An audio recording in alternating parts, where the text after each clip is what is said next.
Hello friends, आज આપણે એકદમ નવી ટ્રીક સાથે વરાળિયા ભરેલા રીંગણનું શાક બનાવશું જે એકદમ ટેસ્ટી બને છે અને એકદમ હોટલ સ્ટાઇલમાં બનીને તૈયાર થાય છે। એકદમ નવી ટ્રીક સાથે આજે આપણે ભરેલા રવૈયા રીંગણનું શાક બનાવીને તૈયાર કરશું। ચાલો આપણે બનાવવાનું શરૂ કરીએ। તો અહીંયા આપણે રવૈયા રીંગણ લીધા છે જે એકદમ નાના આવે છે અને ખૂબ જ કૂણા પણ આવે છે, સારા એવા આવે છે। આનું શાક છે બહુ મસ્ત એવું બને છે। तो तमारे पण आवा रवैया રીંગણ लेवाना छे अने एकदम लीला आवे छे त्याने आपणे धोईने सूकवा माटे राखी देवाना छे। त्यां सुधी आपणे मसालो तैयार करी लेशुं भरवा माटे। तो अहींया मैं बालाजीनुं चवाणुं लीधुं छे। चवाणाने आपणे एक ग्लास अथवा कोईपण खायणी अथवा तमे जेनी अंदर खांडता होय ते तमारे खायणी अथवा ग्लास लई लेवानो छे। तो अहींया मैं ग्लास लीधो छे कारण के मैं खायणीमां बीजी चटनी बनावी लीधी छे एटला माटे। तो अहीं आपणे खांडीने आपणे आने तैयार करी लेशुं। दरदरो भूको थाय त्यां सुधी आपणे आने खांडवानुं छे चवाणाने। चवाणुं आपणुं खंडाई गयुं छे सरस रीते। हवे आपणे एक वासणमां काढी लेशुं। तो तमे जो फ्रेंड्स मैं थोड़ुं दरदरो तो पीसीने तैयार कर्युं छे, वधारे पड़तुं नथी खांड्युं। हवे आपणे आनी अंदर 2 चमची जेटलो चणानो लोट एड करी लेशुं। हवे आपणे आनी अंदर मसालो एड करी लेशुं जे आदू, मरचा, लसण ने लीलू लसण त्रणेय वस्तुने आपणे खांडीने तैयार कर्युं छे ते एड करी लेशुं। अहीं आपणे लीलू लसण में एकदम बारीक सुधारेलुं छे ते पण थोड़ुं एड करी लेशुं।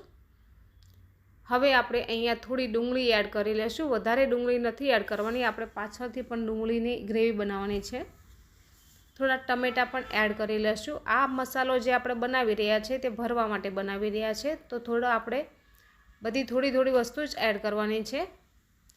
हवे आपणे मसाला एड करी लेशुं। धाणा जीरुं पाउडर अर्धी चमची, लाल मरचुं पाउडर अर्धी चमची अने हल्दी पाउडर 1 टीस्पून अने स्वाद अनुसार नमक एड करी लेशुं। नमक आपणे थोड़ुंक ज एड करवानुं छे कारण के चवाणामां पण नमक होय ज छे એટલા માટે नमक आपणे बहु વધારે एड નથી કરવાનું।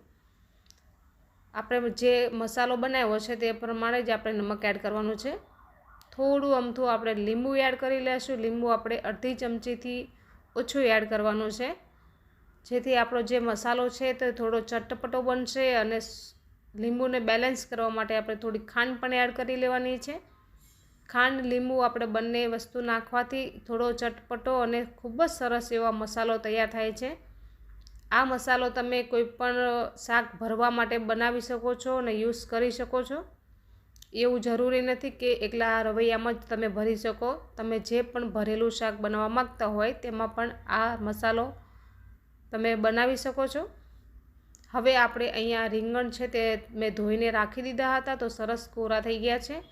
तो तेने आपणे भरवाना छे। तो आपणे आ रीते पहेला थोड़ी थोड़ी छे छाल छे तेनी उतारी लेशुं पाछळना भागनी અને આ રીતે જે દાંડી છે તે થોડી આપણે નાની કરી લેશું। હવે આપણે આ રીતે કટ લગાડશું જેથી આપણો મસાલો તે છે તે સરસ રીતે ભરાઈ જશે અને મસ્ત એવો તૈયાર થઈ જશે। તો આ રીતે આપણે બધા જ રીંગણાને તૈયાર કરી લેશું। હજી સુધી મારી ચેનલને સબસ્ક્રાઈબ ના કરી હોય તો કરી લ્યો આવી નવી નવી રેસીપી જોવા માટે। અને વિડીયો ગમે તો લાઈક કરજો અને શેર કરજો આગળ। होटल स्टाइल में आपणे आ भरेला वराळिया રીંગણનું શાક बनावी रह्या छे। हवे आपणे मसालो भरी देशुं। अहींया मैं बधा ज રીંગણા तैयार करी लीधा छे।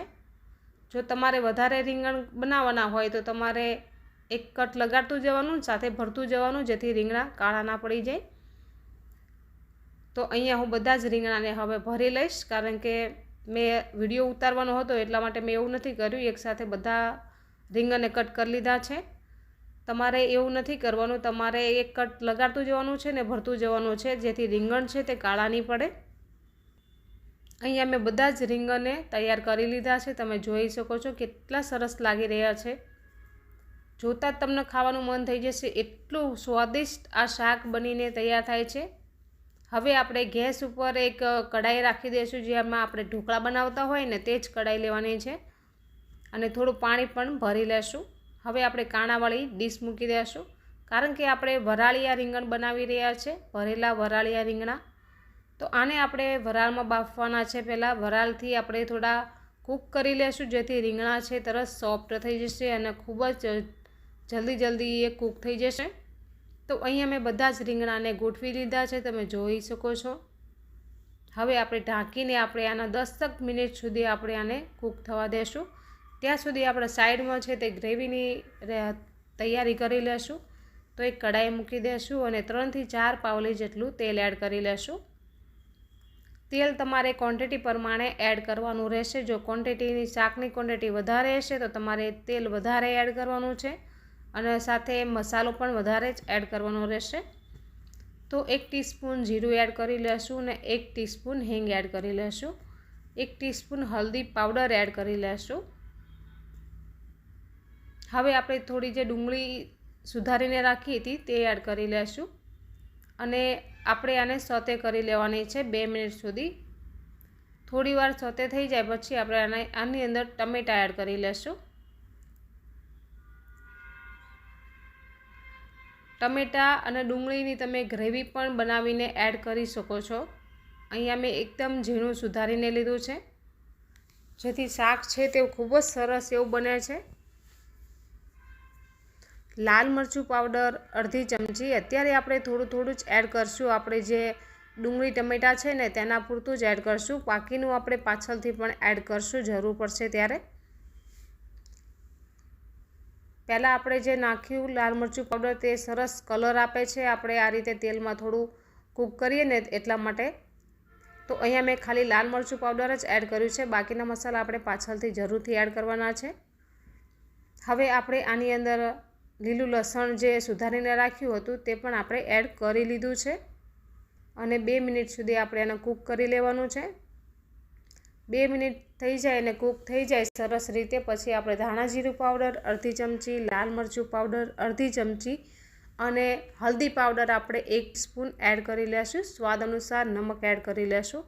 નમક આપણે ભરતી વખતે પણ એડ કર્યું છે એટલા માટે નમક આપણે એકદમ ઓછું એડ કરવાનું છે, જરૂર પૂરતું જ એડ કરવાનું છે। બાકીનું નમક જરૂર પડશે તો આપણે ટેસ્ટ કરીને એડ કરી લેશું।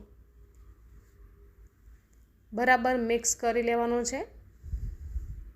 2 મિનિટ સુધી મસાલા અને ટમેટાં ડુંગળી બધું સરસ કૂક થઈ જાય પછી જ આપણે આની અંદર રીંગણા એડ કરશું। ત્યાં સુધી રીંગણા છે તે સરસ કૂક થઈ જશે જેથી આપણો સમય પણ બચી જશે। એક બાજુ રીંગણા આપણા કૂક થઈ રહ્યા છે અને બીજી બાજુ આપણે ગ્રેવી તૈયાર કરી લીધી છે।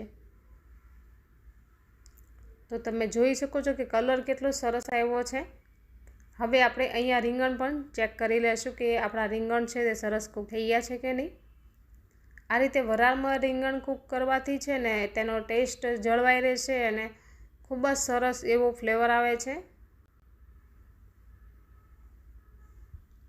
તો રીંગણ આપણા સરસ કૂક થઈ ગયા છે। હવે આપણે એને ડીશમાં લઈ લેશું અને એ આપણે જે ગ્રેવી તૈયાર કરી છે ને તેમાં એડ કરી લેશું। હવે આપણે બરાબર મિક્સ કરી લેશું।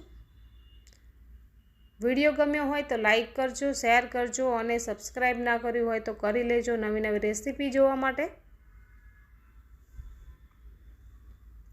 બરાબર મિક્સ કરી લેવાનું છે ફ્રેન્ડ્સ।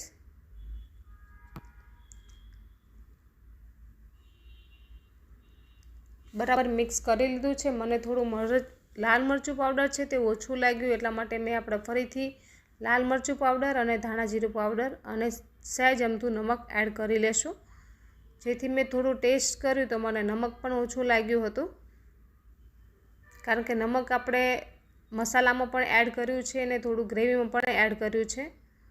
હવે આપણે અડધો ગ્લાસ જેટલું પાણી એડ કરી લેશું જેથી આપણી ગ્રેવી છે તે સરસ બનશે અને 5 મિનિટ સુધી આપણે આને કૂક થવા દેશું। 5 મિનિટ થઈ જાય પછી આપણે તમે જોઈ શકો છો કે આપણી ગ્રેવી છે તે સરસ બની ગઈ છે। અમે 2 જ વ્યક્તિ છે એટલા માટે મેં આમાં વધારે પાણી એડ નથી કર્યું। જો તમે વધારે ગ્રેવી બનાવવા માંગતા હોય તો તમારે થોડું વધારે પાણી એડ કરવાનું છે। તો આ આપણી શાક છે જે બનીને તૈયાર થઈ ગયું છે। આ સબ્જી બહુ જ સરસ એવી બને છે, અમે વારંવાર બનાવીએ છીએ તો બનીને તૈયાર છે। તમારે પણ સર્વ કરવા માટે આવી જાઓ અને એકવાર ટેસ્ટ કરવા માટે જરૂરથી બનાવજો, બહુ સરસ એવી બને છે। વિડીયો ક્યાંથી જુઓ છો તે કમેન્ટ કરીને જણાવજો જેથી હું તમને બધાને થેન્ક્સ કહી શકું।